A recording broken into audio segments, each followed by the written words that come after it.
Assalamu alaikum, dear participants. Thank you for joining our workshop. Today's workshop is about ISO 22000 Food Safety Management System and HACCP. This session will be conducted by trainer Sir Imtiaz Ahmed. Sir, I'm making you host. You can continue the session now. Okay, thank you. Assalamu alaikum, participants.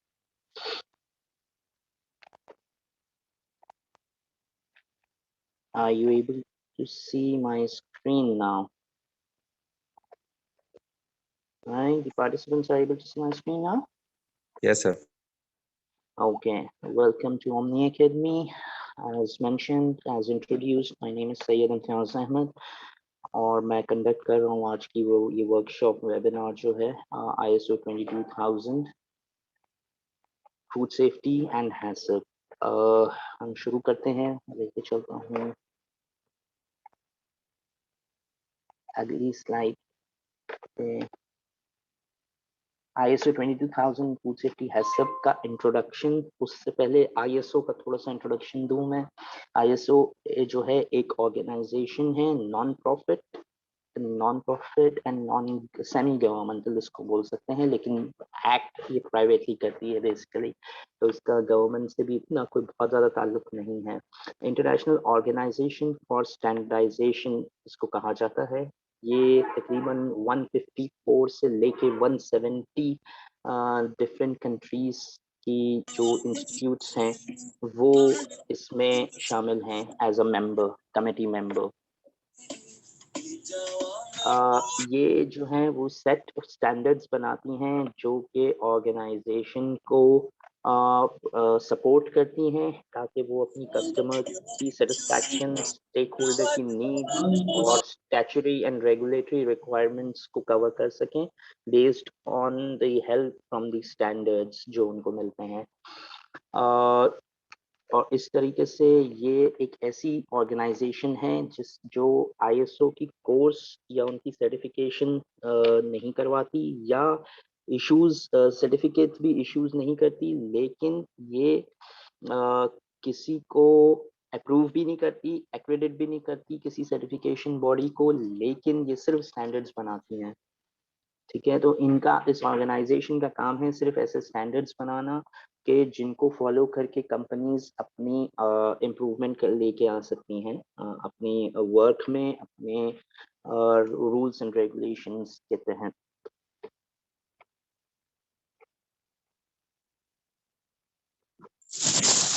Next मैं आपको लेके चलता हूँ अब what is ISO 22000। ठीक है, तो ये एक ऐसा फूड सेफ्टी मैनेजमेंट सिस्टम कहलाता है कि जिसको यूज करते हुए हम फूड सेफ्टी के जितने वेस्ट हैं, जितनी हमारी प्रॉब्लम्स हैं उनके प्रोसेसेस में उसको इम्प्रूव कर सकें, और साथ ही साथ हम इसमें हैसअप के प्रोसेस भी यूज करते हैं। अब हैसअप एक नया टर्म आया है यहाँ पे, लेकिन ये काफी पुराना टर्म है। सबसे पहले इंट्रोड्यूस हुआ था ताकि ये वैलिडेशन और जितने इनके 7 प्रिंसिपल्स हैं, कस्टमर फोकस, टीम बिल्डिंग, इन सब पे काम करते हुए ये कंटिन्यूअल इम्प्रूवमेंट कर सकें अपने। ठीक है, फिर फूड सेफ्टी मैनेजमेंट क्या चीज़ है? तो फूड सेफ्टी मैनेजमेंट एक ऐसा सेट ऑफ सिस्टम है या सेट ऑफ स्टैंडर्ड उसको बोल सकते हैं कि जो रिक्वायरमेंट्स देता है ऑर्गेनाइजेशन को फूड इंडस्ट्री के हवाले से, ताकि ओवरऑल जो परफॉर्मेंस है फूड सेफ्टी की, जिसमें हैंडलिंग, स्टोरेज, केटरिंग, हर तरीके का जो प्रोसेस है वो शामिल होता है, उसकी इम्प्रूवमेंट, परफॉर्मेंस को इम्प्रूव कर सकें। अब फूड सेफ्टी इटसेल्फ क्या है? तो फूड सेफ्टी इटसेल्फ जो है वो एक ऐसा एक एश्योरेंस है, एक सर्टिफिकेशन आप कह सकते हैं, एक इंश्योरेंस कह सकते हैं कि जो हैजर्ड्स है, चाहे वो क्रॉनिक हो या एक्यूट हो, उसको, जो फूड को डेंजरस बनाते हैं, जो हेल्थ, कंज्यूमर की हेल्थ पे इफेक्ट कर सकते हैं आगे चल के, उसको मिनिमाइज करता है या उसको खत्म करता है।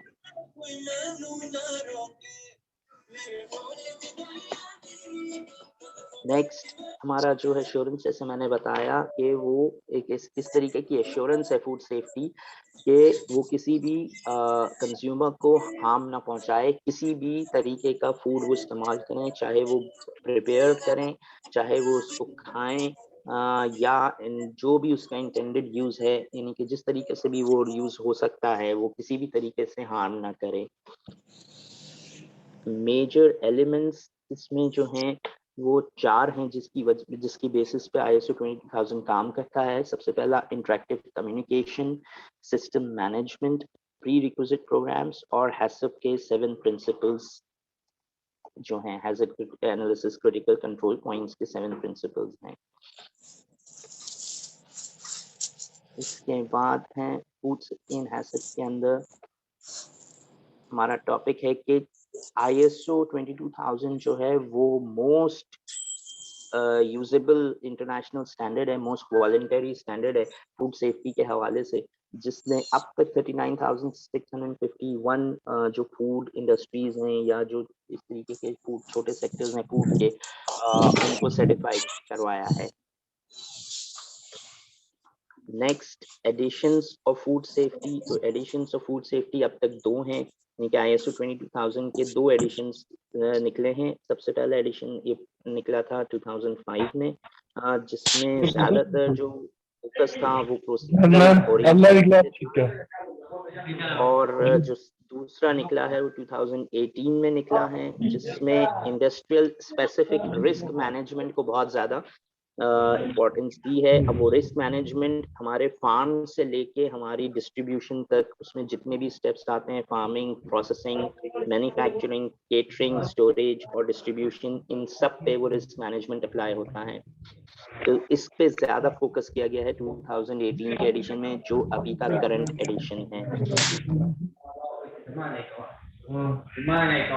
नेक्स्ट हमारा फूड सेफ्टी ऑब्जेक्टिव क्या होता है। फूड सेफ्टी ऑब्जेक्टिव को डिफाइन इस तरीके से किया गया है कि एक ऐसा ऑब्जेक्टिव है, एक ऐसा जरिया है जिसको यूज करके हम जो भी इलनेस क्रिएशन है, चाहे वो पैथोजेंस की हो या उसकी हैंडलिंग के दौरान हो या स्टोरेज के दौरान हो या ट्रांसपोर्टेशन के दौरान हो, किसी भी किस्म की इलनेस को प्रिवेंट किया जा सके।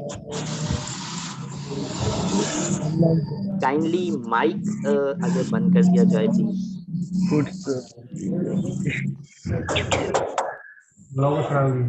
ऐसा म्यूट कर दें एक्स्ट्रा माइक।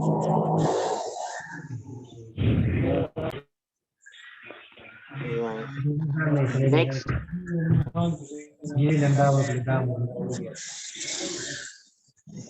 नेक्स्ट मैं लेके चलूंगा कि हैजर्ड एनालिसिस, जिसका मैं जिक्र करता आ रहा हूँ ऊपर से, तो उसमें कुछ चीजें होती हैं। उसका मकसद ये है कि वो ऐसे पॉइंट्स, ऐसे क्रिटिकल पॉइंट्स को आइडेंटिफाई करे कि जिसमें कंटेमिनेशन हो सकती है, चाहे वो माइक्रोबायोलॉजिकल कंटेमिनेशन हो, किसी किस्म का केमिकल कंटेमिनेशन हो, या जब हम उसको हैंडल कर रहे हैं फूड को उसके हवाले से कंटेमिनेशन हो, इंडस्ट्री में हो, इंडस्ट्री से बाहर हो, हम उसको कंट्रोल आइडेंटिफाई करके उसको कंट्रोल कर सकें ताकि वो फूड को डैमेज ना करें।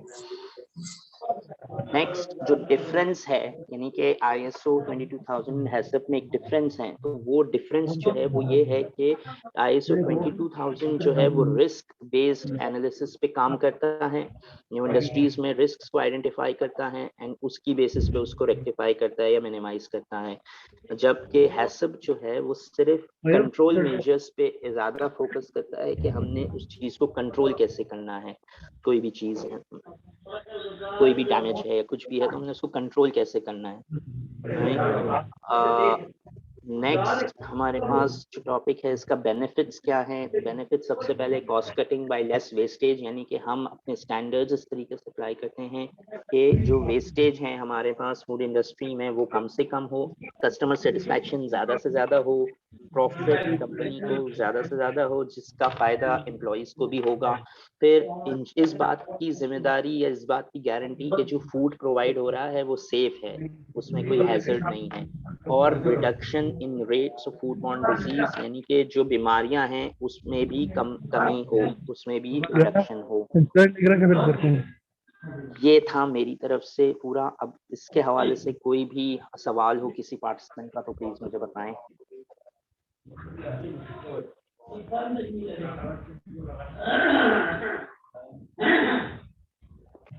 किसी पार्टिसिपेंट का है कोई सवाल इससे मुताल्लिक?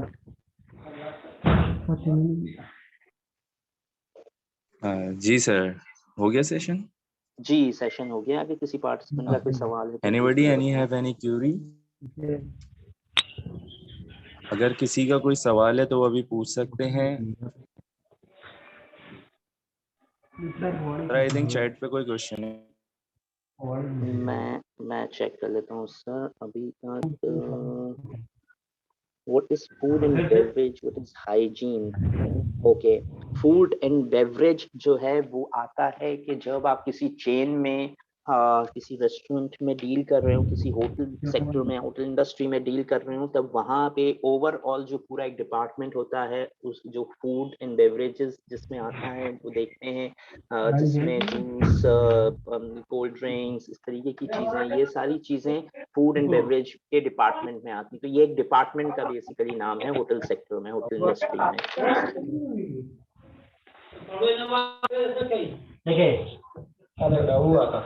फूड एंड बेवरेज का जो जिनका भी माइक खुला हुआ है ये काइंडली प्लीज अपना माइक बंद कर लें। Right, thank you. Food and beverage का मैं जिक्र कर रहा था। फूड एंड बेवरेज जो है एक डिपार्टमेंट होता है कि जहाँ पे फूड एंड बेवरेज यानी कि बेवरेज में अब वो जूस, ड्रिंक्स, पानी, ये सब चीज़ें आ जाती हैं। इसको केटर कर रहा हो पूरे होटल को, पूरे सेक्टर को। तो ये एक बेसिकली सिर्फ डिपार्टमेंट का नेम है जिसमें आपको सारी चीज़ें देखनी पड़ती हैं, फूड की क्वालिटी, फूड की हाइजीन, एम्प्लॉयज़ का जो उस फूड को टच कर रहे हैं या जो प्रिपेयर कर रहे हैं उनकी हाइजीन, उनकी क्लीनलीनेस, ये सारी चीज़ें इस डिपार्टमेंट के अंडर में आती हैं, रोल्स एंड रिस्पॉन्सिबिलिटीज़ में। दूसरा सवाल जो व्हाट इज़ हाइजीन का है, तो हाइजीन इज सिंपली अगर उसको डिफाइन किया जाए तो क्लीनलीनेस के उसमें आती है कि हर लिहाज से फूड सेफ्टी के हवाले से कि वो किस तरीके से उसको हैंडल किया जा रहा है, उसमें ग्लव्स वगैरह, उनके नेल्स वगैरह, उनकी बियर्ड, उनके बाल, सारी चीज़ें इस तरीके से कवर्ड हों कि वो खाने में ना गिरें, ताकि वो चीज़ खाने को स्पॉइल ना करे, खाने से इन्फेक्शन ना फैले। राइट, एक और सवाल जिसका आया है, how to protect food in catering area if nobody is there, then best option is to cover all the foods with adequately covering, यानी कि आप उसमें जो फूड क्लिंग फिल्म्स होती हैं, ये जो फूड क्लिंग प्लास्टिक रैप्स मिलते हैं वो उसको कवर किया जाए और उसके ऊपर से एडिशनल कवर किया जाए ताकि किसी भी किस्म का कोई कंटेमिनेशन ना हो, कोई कीड़े मकोड़े, कोई डस्ट पार्टिकल, कोई इस तरीके से कोई चीज़ उसमें शामिल ना हो सकें। अच्छा, ये फूड रैपिंग जो फिल्म्स होती हैं, जो क्लिंग फिल्म्स मिलती हैं, these are all food grade materials, यानी कि ये इस तरीके की उस मटेरियल की एक खास तरीके का मटेरियल कहलाता है फूड ग्रेड मटेरियल, उससे बनती हैं ताकि जब वो फूड से टच में आए तो उससे भी कोई केमिकल या कोई उसका प्लास्टिक फट के उसमें ना गिर सके खाने में। अगला सवाल जो है, what is pathway for certification? तो पाथवे फॉर सर्टिफिकेशन ये होता है कि इसकी पहले आपकी रजिस्ट्रेशन होती है, कंप्लाइंस होती है, एंड उस आके आपके गैप एनालिसिस करते हैं, फिर वो आपको प्रिपेयर करते हैं जो सर्टिफिकेशन बॉडीज हैं जैसे एसजीएस है, यूकास है, ठीक है ना, इस तरीके की जितनी सर्टिफिकेशन बॉडीज हैं वो इसको आके आपकी इंडस्ट्री का गैप एनालिसिस करती हैं, फिर वो कुछ रिक्वायरमेंट्स देती हैं जिनको फुलफिल करना है, जिसमें एसओपीज हैं, डॉक्यूमेंटेशन है, आवाज शॉर्ट हो रही है सर आपकी। एसओपीज से रिलेटेड भी एक सवाल है कि एसओपीज क्या हैं? सॉरी, हेलो, नहीं, सर आपकी आवाज मैं डिस्टॉर्ट हो गई थी सर तो आपकी आवाज में थोड़ी हिचकिचाहट है। अब सही हुई? अब सही हुई? जी अब क्लियर है।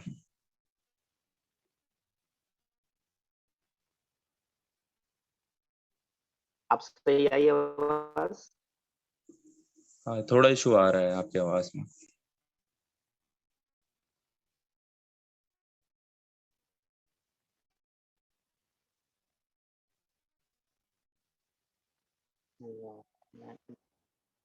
राइट, मैं ये जिक्र कर रहा था कि किस क्या तरीके से और किस तरीके से करना है ताकि जो है एक पूरा स्टैंडर्ड फॉलो हो सके। स्टैंडर्ड के मुताबिक वो आपको एक गाइडलाइन दे देते हैं, एसओपी, ठीक है। और सर्टिफिकेशन जो एजेंसीज होती हैं वो आके इस चीज़ का आपको गैप एनालिसिस करती हैं, वो चीज़ें बताती हैं, वो रिक्वायरमेंट्स आपको देती हैं, एंड उसके बाद फिर हम वो जाके सर्टिफिकेशन प्रोसेस होता है।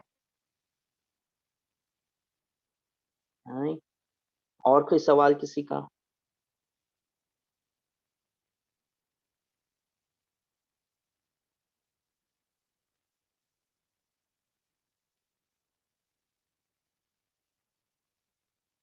आई थिंक किसी का कोई सवाल नहीं है तो फिर हम सेशन एंड करते हैं।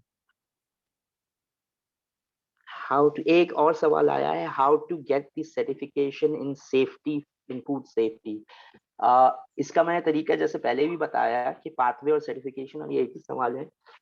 सर्टिफिकेशन जो है वो एक रजिस्ट्रेशन होती है पहले एक किसी भी सर्टिफिकेशन बॉडी के साथ, जिसमें जैसे एसजीएस है, यूकास है, ठीक है, ये अपने रिप्रेजेंटेटिव्स भेजते हैं ताकि जो है ये हो सके, वो गैप एनालिसिस कर सकें, आपको अपनी सारी रिक्वायरमेंट बता सकें, एंड फिर वो एक आपको लिस्ट देते हैं कि कौन से एसओपीज बनाने हैं, किस तरीके से बनाने हैं, और फिर जाके वो सर्टिफिकेशन होती है जब वो सारी चीजें उनके मुताबिक या स्टैंडर्ड के मुताबिक कवर हो जाएंगी उसके बाद से।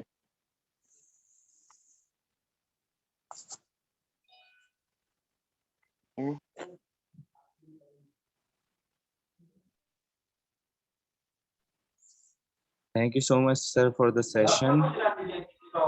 अच्छा, एक सवाल और आया है, should I do the work in FMGC? in English, right? I can and should I do the work in FMGC? FMGC में बिल्कुल काम हो सकता है. Yes, you can work in FMGC, but then you have to know this all standards, especially HACCP 9001 and 22000, because these are interrelated standards with each other. So you can definitely do work, but first you have to take the knowledge of these standards. You have to understand these standards in such a way that you have a command on them. Then only you can go for FMGC work.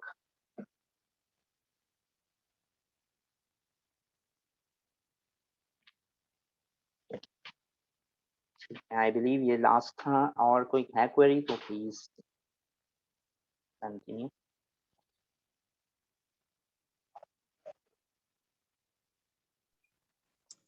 I think there is no further query. Thank you so much, Sir Imtiaz, for the session. If someone has a query, you can contact us through this number, or you can also visit our website for course detail, or you can message on the number which is given in the chat for certificate. Thank you so much, sir. Allah Hafiz. Thank you. Allah Hafiz.